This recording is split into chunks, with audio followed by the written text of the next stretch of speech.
పాల్గొంటున్నారు కేఎస్ ప్రసాద్ గారు senior analyst, MR Pasha గారు సీనియర్ అనలిస్ట్, అలాగే జూపూడి ప్రభాకర్ గారు వైఎస్ఆర్సీపీ సీనియర్ నాయకులు. ప్రసాద్ గారు, పవన్ కళ్యాణ్ గారు ఈరోజు చిట్ చాట్లో మాట్లాడుతూ చాలా ప్రవచనాలు, చాలా నీతి సూక్తులు, చాలా గొప్ప విషయాలు, అంటే ఆయన మాట్లాడుతుంది వింటూ ఉంటే ఎలా ఉందంటే ఎవరో ఒక గొప్ప ఆధ్యాత్మికవేత్త మంచి ప్రవచనాలు చెబుతూ ఉన్నప్పుడు ఎంత హాయిగా ఎట్లా అనిపిస్తాయో అలా అనిపిస్తున్నాయి. ఏం లేదు, చిన్న అనుమానం. ఇక్కడ జరిగిన ఘటన ఇది తెలంగాణ కాదనుకుందాం, ఏపీ అనుకుందాం, అక్కడ ఉన్నది రేవంత్ రెడ్డి గారు కాదనుకుందాం, జగన్ అనుకుందాం, ఇలాగే ప్రవచనం మాట్లాడేవాళ్ళ పవన్ కళ్యాణ్. ముందుగా సాక్షి టీవీ ప్రేక్షకులకు నమస్కారం, అలాగే ప్యానల్లోని పెద్దలకి మీకు కూడా నమస్తే అండి. మా గురుగారికి ప్రత్యేక నమస్కారం. నేను ఒక విషయం చెప్పదలుచుకున్నా సార్. సాధారణంగా మనం చాలామంది పొలిటీషియన్స్ చూస్తూ ఉంటాం. If an actor becomes a politician, most ఇన్కన్సిస్టెంట్గా ఒక పాలిటిక్స్ చేస్తున్న ఒక వ్యక్తి ఎవరంటే పవన్ కళ్యాణ్ దాన్ని కన్సిస్టెంట్గా జస్టిఫై చేస్తున్నాడు. దేని ఆ ఇన్కన్సిస్టెన్సీ అంటే ఇవాళ మాట్లాడింది అలా బాబా సినిమాలో గతం అని మర్చిపోతాడు, తెల్లాసరి కొత్త ప్రవచనాలు. ఇప్పుడు ఫస్ట్ ఆఫ్ ఆల్ మీకు ఒక విషయం చెప్తాను. ఒరిజినల్గా ఈ తెలుగుదేశం వాళ్ళు అమాయకులు కాబట్టి వాళ్ళకి ధైర్య సాహసాలు ఇవ్వడానికి పవన్ కళ్యాణ్ ఫ్రంట్ ఎండ్ పెట్టుకున్నారు. అది అన్ని దగ్గర జరిగిపోతాయి అనడానికి, అతనితో ఏమీ కాదనడానికి ఒక ఉదాహరణ ఏంటంటే నిన్న జరిగిన పరిణామాల్లో అక్కడికి వెళ్ళి పరామర్శకి వెళ్ళి ఈ విషయం అంటే తూచు తర్వాత ఆయన మాట్లాడేది మర్మరింగ్ అంటారు. ఇప్పుడు ఎవరన్నా మనం ప్రెస్ మీట్ పెట్టినా, మధ్యాహ్నం గురుగారు పెట్టారు ప్రెస్ మీట్ ఎలా ఉంటుందో చూడండి.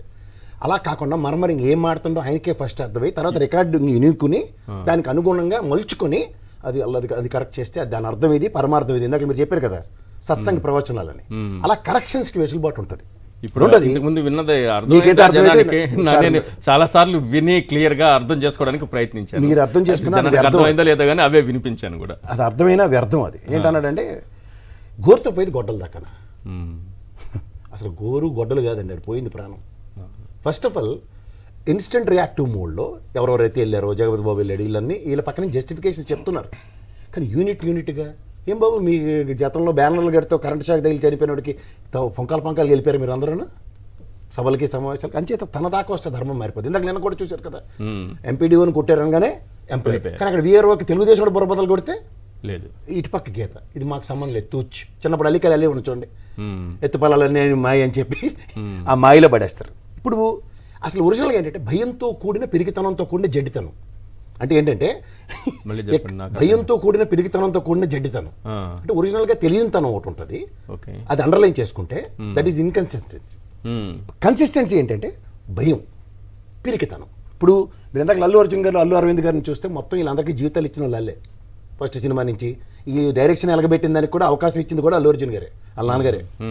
సో ఇవన్నీ మీరు గమనిస్తే ఏంటంటే వీళ్ళైతే ఎగేసుకుని అవతల జగన్మోహన్ రెడ్డి గారు తల్లి చెల్లి విషయాలు మాడతారు, ఇక్కడ ఇంట్లో మేనల్డ్ విషయం మాత్రం తూచి. మీకు అర్థమవుతుందా?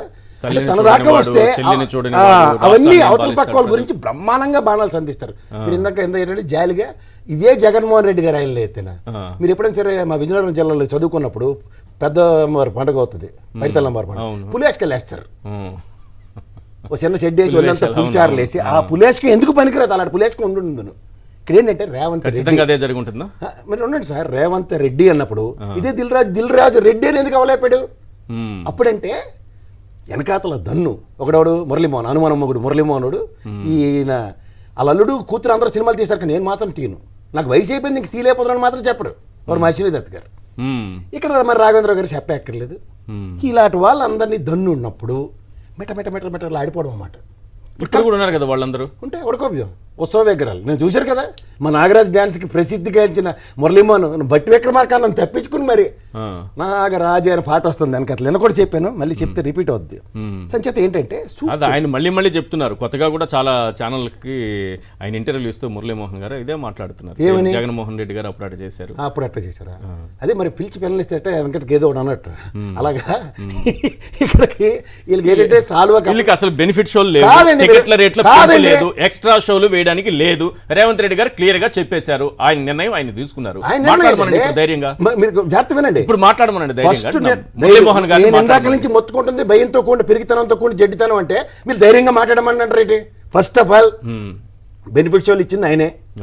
ఇప్పుడు మనకి చిన్నప్పుడు చూడండి, అరే నువ్వు ఈ పని చేయొద్దురా అని అమ్మ నాన్న చెప్పినప్పుడు ఆ కోతి పని చేస్తే ఏం చేస్తారు, 4 పీకి ఇంట్లో కూర్చోబెడతారు. That is Revanth Reddy. ఇప్పుడు ఏంటంటే ఒరిజినల్ ఎబిలిటీ ఏంటి? భయం. మ్మ్.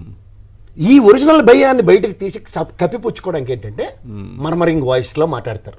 ఎటు ఇక్కడ అందుకే బండి సంజయ్ తోలు తీసేసాడు. బాబు నువ్వు తీయడం కాదు బాబు, తోలు తీసేది. ఏది బీజేపీ సైద్ధాంతికంగా ఎన్డీఏ పరంగా ఉన్నప్పుడు.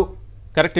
ఇది పాయింట్ చాలా మీరు ఎందుకు జాగ్రత్తగా వినండి. నేను ఎందుకు చెప్పానంటే ఇన్కన్సిస్టెన్సీ అన్నదానికి నేను ఎందుకు అడ్రస్ చేస్తానంటే when he is aligning with NDA అన్నప్పుడు వాళ్ళ భాష ఏం మాడాలి? They're against Revanth Reddy. కానీ అక్కడికి వచ్చాకల్లా అలా మా రేవంత్ రెడ్డి తెలుగుదేశం అట, ఇక్కడ వీళ్ళిద్దరూ ఒకటేనట, గురు శిష్యులట.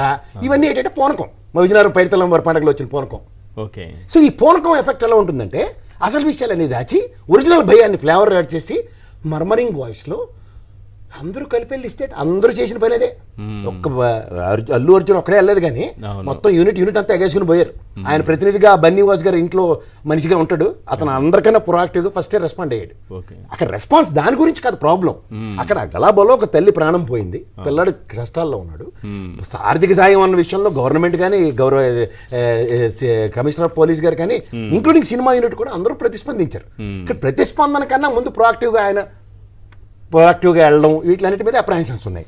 ఇప్పుడు మీకు వచ్చరికల్లా అండి, మీకు సినిమా అన్న నేపథ్యంలో మీరు ఉన్నప్పుడు ఈ సినిమాలో చేసే ఈ బఫోన్ కేటగిరీలు అన్నీ అందరికీ తెలుసు.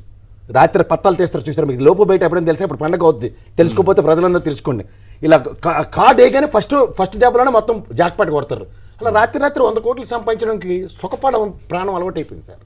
ఈ సుఖపడి ప్రాణానికి ఎప్పుడైతే ఆ మొనాటమీ బ్రేక్ అవుతుందో, అందుకే వాళ్ళు దిల్ రాజు గారు ఆంధ్రప్రదేశ్ వెళ్ళి అక్కడ కొత్త నాయకుని అంటే ఏంటి బెనిఫిట్స్ ఒక స్టేట్కి ఎక్కడైనా నిలువరిస్తే గతంలో ఆంధ్రప్రదేశ్ నిలువరించింది, తెలంగాణ ఎక్కడైనా నిలువరించారా? ఇప్పుడు ఇస్తారా? ఎవరా ఏపీలో? ఇప్పుడు ఎగేస్ట్లో మరీ ఇస్తారు. పంతం కదా, ఏమనుకుంటారు? అమ్మమ్మ రేవంత్ రెడ్డి గారు మంచి నిర్ణయం తీసుకున్నప్పుడు వీళ్ళు ఇస్తే చెడ్డ నిర్ణయం. ఇప్పుడు అదే మీకు చెప్తున్నాను, మీరు లైన్ ఇలా ఉంటుంది సార్. మీరు పక్క చూడండి, లైన్ గీస్తే ఇటుపక్క వాళ్ళు ఒక ఓవర్ యాక్షన్ ఉంటుంది, ఇటుపక్క వాళ్ళకు కోసం స్పెషలైజ్డ్ ప్రివిలేజ్డ్ యాక్షన్ ఉంటుంది. ఇప్పుడు గతంలో పొత్తు కావాలి కాబట్టి అక్కడ చంద్రబాబు గారు చెప్తే దానికి అనుగుణంగా ఇప్పుడు పొత్తు అయిపోయింది కదా. ఏమంటారు మీరు? ఒక వీడియో ఉంది, మీరు గమనించండి. అల్లు అర్జున్ అరెస్ట్ చంద్రబాబు నాయుడు గారికి ఎవరు వచ్చి విస్పరింగ్ చెప్తే, అది పవన్ కళ్యాణ్ గారు చెప్తే ఎస్ షాక్డ్, జస్ట్ రియలైజ్. ఎందుకంటే వీళ్ళకి గ్రౌండ్ రియాలిటీ తెలియదు. అందుకే నేను చెప్పాను ఇన్కన్సిస్టెన్సీ. ఎందుకంటే ఏం జరుగుతుందో ఇహపరాలు వెనక ముందు ఏం జరుగుతుందంటే వీళ్ళు తెలుసుకుందామన్నా తపేల పేపర్ల ముందు దిక్కుమాల వార్త తొట్టిస్తాయి. దీనికి స్క్రిప్టెడ్ ప్రకారం ఈ విధంగా నటించాలి మీరని. ఆ ఒరిజినల్ నటనకు అలవాటు పడిపోయినప్పుడు ఏమవుతుందంటే వాస్తవాన్ని గ్రహించడం ఉండదు. అప్పుడు వచ్చి సూక్తి ముక్తాలు ఏంటి? గోరుతో పోయింది గొడ్డల, పోయింది ప్రాణం. ఎక్కడ మీరు గోరుతో నిలువరిస్తారు చెప్పండి? మీరు ప్రొఫెషన్లో ర్యాలీలు తీస్తున్నప్పుడు జరుగుతున్న అఘాయిత్యాలకి లేకపోతే దారుణాలకి ఎన్ని జరగలే? వాటికి సమానం చెప్పమంటే ఎందుకు? చిరంజీవి గారి సినిమా ఒకటి, ఇది స్టాలిన్ ఇది చూడండి. స్టాలిన్ సినిమా తొక్కిసలాట్లో చనిపోయారంట ఒకరు. ఎందుకు చనిపోరు సార్? అప్పుడు పోయి ఎవరు పరామర్శించారు? పవన్ కళ్యాణ్ కాదండి, పుష్కరాల్లో చనిపోలేదు. లేకపోతే తెలుగుదేశం సభలో నిర్వర్తించినప్పుడు ఎలక్షన్ ముందు 11 మంది ప్రాణాలు పోలేదా? కందుకూరులో ఏమైంది? గుంటూరులో ఏమైంది? అందుకని ఏమవుతుందో మర్చిపోయి అవతోడు కనబడగానే అదే జగన్మోహన్ రెడ్డి అన్నమాట. అవతోడు అంటే జగన్మోహన్ రెడ్డి ఏదైనా తీసుకెళ్ళి ఆయన మీద ఎత్తేస్తే వీళ్ళు హ్యాపీగా కడుపులో చల్ల కరగకుండా హ్యాపీగా వాళ్ళకి మా ప్రవచనాలు అయిపోయి అని చెప్పుకొని కాలక్షేపం చేసే కార్యక్రమానికి. దీంట్లో మీరు ఇంకోటి గమనించండి, సినిమా వాళ్ళు చేస్తున్న ఏ దందా అయినా సరే, నేను ఇవాళ ఓపెన్ డిబేట్గా చెప్తాను, చాడకుండా కూడా చెప్తున్నా. ఒక డిపిఆర్ సంబంధిత సినిమా ఫెటర్నిటీకి సంబంధించిన మినిస్ట్రీకి సబ్మిట్ చేస్తున్నారా, అయితే ఫిలిం ఛాంబర్లో ఇది 100 కోట్లు 500 కోట్లు అని వీళ్ళు చెప్పి తప్పుడు వార్తలని మనం ఎలా విశ్వసించాలి సార్? ట్యాక్స్ కడుతున్నారని చెప్తున్నారు, బిజినెస్ చేస్తున్నాం మాకు నచ్చినట్టు అని చెప్తున్నారు. కానీ మీరు ఒకటి గమనించండి సార్, ఇవాళ నేనైనా ఒక చిన్న కిరాణా కొట్టు పెట్టినా లేకపోతే నేనైనా వాటికి సంబంధించిన ట్యాక్సెస్ అన్ని సక్రమమైన మార్గంలో, ఎందుకంటే కొన్ని వస్తువు ఎంత ఖరీదు ఉంటుందో, అమ్మే వస్తువు మార్జిన్ ఎంత ఉంటుందో, the difference of amount taxes రూపంలోనూ, మరి నెక్స్ట్ దాన్ని ఏమంటారు ఐటీ పరంగానూ మనం ఇల్లు కడుతున్నాం. బట్ వీళ్ళు ఎవడో చెప్పిన టాగుండితో ఇటు 100 కోట్లు తీసుకున్నట్టు సినిమా కన్నా కథకి భారభూతమై 200 తీసుకోవడం 300 తీసుకోవడం కూడా తెలియదు. ఈ ప్రైవేట్ ఫైనాన్సర్స్ ఎక్కడి నుంచి తీసుకొచ్చి ఏ మనీ లాండరింగ్ కేసులు వీళ్ళ మీద ఎందుకు ఎఫెక్ట్ అవ్వవు సార్? 2 లక్షల మించి మనం బ్యాంక్లో డ్రా చేయడానికి లేదు మన బతుకులకి. వీళ్ళకి ఎక్కడి నుంచి వస్తున్నాయి ఇన్ని కోట్లు? It's all nothing but black money. ఈ బ్లాక్ మనీ దందాలు చేస్తూ వీళ్ళు చేస్తున్న విన్యాసాలే మనందరికీ జడ్డివతల్లో మారుతి కార్లు తిరుగుతుంటే యాడ్ నుంచి వస్తున్నాయి సార్. వీళ్ళకి రోల్స్ రాజ్ కార్లను, ఫెరారీ కార్లను, రక్త మాంసాలు. మన ఆ పాట ట్రోల్ అవుతుంది, మీరు గమనించారా? టికెట్ మేమే కొనాలా, ప్రాణం మేమే ఇవ్వాలా, ఆ పాట నడుస్తుంది చూడండి. ఇవన్నీ మనం చేస్తుంటే మన మీద వాళ్ళు వ్యాపారం చేస్తూ మునపలి they are deciding the factors. ఏమన్నా 24 క్రాఫ్ట్స్ ఎవరండి? 24 క్రాఫ్ట్స్ కృష్ణానగర్ బెత్తలు చూడండి ఒకసారి. అంటే వీళ్ళు ఎవరికి అకౌంటబిలిటీ కాదు, జవాబుదారీతనం ఉండాల్సిందే. రాజ్యాంగం చెప్పిన దాని ప్రకారం ప్రభుత్వానికి అది ఏ పరిశ్రమ అయినా సరే, ఏ ఇండస్ట్రీ అయినా సరే ఉండాల్సిందే కదా. ఉండాలి. దీనికి వీళ్ళు మాట్లాడి మా డబ్బులు ప్రైవేట్ ఫైనాన్స్ నుంచి తీసుకొస్తే మీరెవరంటే వాట్ డస్ ఇట్ మీన్? ఈ ఫెమా ఫెరాలు వీళ్ళకి వర్తించవా? మనీ లాండరింగ్ కేసులు ఎందుకు రావండి దీనికి? మీరు ఇవాళ ఐటీ సెగ్మెంట్ కొత్త రూల్స్ ప్రకారం ఫ్రెండ్ దగ్గర కూడా బారోయింగ్ లేదు, మనకి ఇంట్లో చుట్టపోల దగ్గర బారోయింగ్ లేదు. ఏ ప్రాతిపదిక మీకు బారోయింగ్లు వస్తున్నాయి వీళ్ళకి ఎంత కోట్లు చెప్పండి సార్. సో ఇవన్నీ ఎప్పుడైతే క్లస్టర్స్లో ఫిక్స్ చేస్తారో దీనికి అనుగుణంగా ఒక వ్యవస్థని వీళ్ళు పార్లగా మేనేజ్మెంట్ స్కిల్స్తో వీళ్ళు చేస్తున్న విన్యాసాలు ఇవి. ఈ విన్యాసాలకి ఎక్కడ పడితే అక్కడ అవకాశం దొరికితే అక్కడ గుడి వేసుకుని పోతున్నారు. ఇవాళ మీకు ఏమని సార్, వీళ్ళకి రేపు పొద్దున ఆంధ్రప్రదేశ్ వెళ్ళిపోతే ఇక్కడ ఏదో కొంచెం రెస్ట్రిక్షన్స్ పెరిగాయి అనుకోండి సార్, వీళ్ళు వెర్రిబాగులలాగా అమాయకంగా ఈ ప్రజాప్రభుత్వాలే వాళ్ళ యథాన్ని ఉచితంగా ల్యాండ్లు పోస్తున్నాయి. అదే ఏసీబీ గారు బ్రహ్మాండం చెప్పారు మొన్న. మన జీవితంలో సెంటున్నర భూమి జగన్మోహన్ రెడ్డి లేటాడు ఇస్తే వాళ్ళకి ఇప్పటికి దిక్కు దేవాలని లేవు.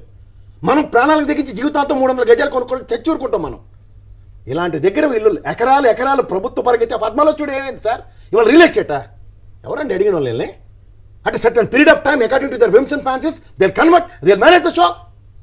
ఎవరండి భరించాలి ఇవన్నీ ప్రజాస్తులు అంటారా ఏమంటారు? సో వీటన్నిటికీ జవాబుదారీతనం ఎప్పుడైతే కరువు అవుతుందో, వీటికి అనుగుణంగా ఎప్పుడైతే మనకి ఒక నియంత్రణ ఒక దగ్గర వచ్చినప్పుడు మనం ఒక తాత్కాలిక ఉపశమనాలు పొందుతున్నాం. ఈ ఉపశమనాలు పొందే దగ్గర దానికి కూడా వీళ్ళు శాసించే స్థాయికి వస్తున్నారు. గతంలో జగన్మోహన్ రెడ్డి గారిని ఎన్ని మాట్లాడారండి కదా. వీళ్ళకి ఆయన ఇంటర్వ్యూలో ఆయన మాట్లాడుతూ మేము ఏం తలుచుకుంటారు?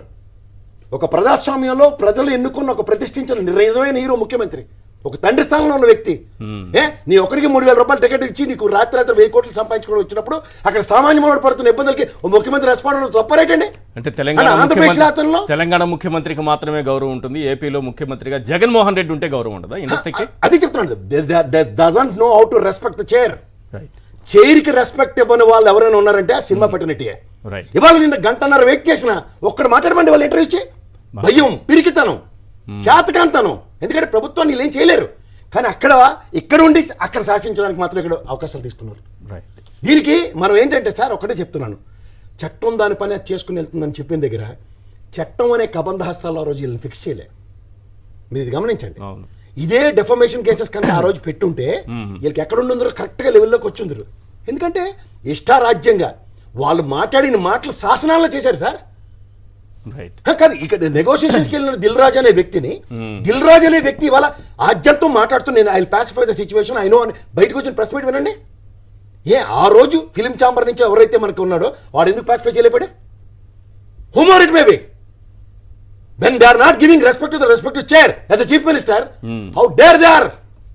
ఆ రోజు పవన్ కళ్యాణ్ ఏం మాట్లాడారు ఒకసారి, మేము పెట్టుబడులు పెట్టుకుంటుంటే, మేము వ్యాపారం చేసుకుంటుంటే మధ్యలో మమ్మల్ని నియంత్రించడానికి, టికెట్ల రేట్లు నిర్ణయించడానికి నువ్వెవరు జగన్ అని మాట్లాడారు. ఒకసారి ఆ బయట ప్లే చేయండి. పెట్టుబడులు మేము పెట్టుకుంటున్నామంట, వ్యాపారాలు వాళ్ళు చేసుకుంటారని. అదానీ అయినా అంబానీ అయినా ఎవరైనా సరే ప్రభుత్వ పర్మిషన్తోనే పరిశ్రమలు పెడతారు. అది మరి పవన్ కళ్యాణ్ గారికి ఆ విషయం తెలుసో లేదో ఒకసారి ఆ బయట ప్లే చేయండి. ఒక బలమైన అభిప్రాయం చెప్పారు ఆయన. ప్రైవేట్ పెట్టుబడితోటి మేము సినిమాలు చేస్తే గవర్నమెంట్ కంట్రోల్ చేస్తానంటది ఏంటి? మీరు ఆలోచించండి లాజిక్. అలాంటప్పుడు వైసీపీ మద్దతుదారులు కూడా చాలామంది ఉన్నారు. ఉదాహరణకి మోహన్ బాబు గారే ఉన్నారు, మా సోదరులు. ఇప్పుడు సినిమా ఇండస్ట్రీకి అప్లై చేసిన రూలు, టికెట్లు మేము అమ్ముతా ఉన్నాం అంటే కష్టం మేము పడాలా, టికెట్లు మీరు అమ్ముకోండి, మీరు పెట్టి అమ్ముకుంటారు, ఓకే. అప్పుడు రేపు పొద్దున మోహన్ బాబు గారి విద్యానికేతన్ స్కూల్ ఏదో ఉంది, 5,500 మంది విద్యార్థులు. అప్పుడు వాళ్ళది కూడా జాతీయం చేయండి అమ్మా, వాళ్ళది కూడా మీరు ఆన్లైన్లో పిల్లలది ఆన్లైన్లో కలెక్ట్ చేసుకోండి. సరే సార్, మీరు విద్యానికేతన్ ఏదో చేయమన్నారు కదా, మన నారాయణ చైతన్య స్కూల్ కూడా చేయమనండి ఆంధ్రప్రదేశ్ రాష్ట్రంలో. సార్ ఇదే చెప్తున్నాను, when is in this border will talk about everything. ఇటుపక్క ఉంటే మాత్రం ప్రవచనాలు, వీఆర్ఓకి బుర్ర బదులైపోయినా దిక్కు దేవన ఉండదు, ఎంపీడీఓకి మాత్రం మోహరించిన తెలుగుదేశం శ్రేణులు కాబట్టి పరిరక్షించుకోవడానికి వెళ్ళిపోతాడు. రైట్. చూపుడు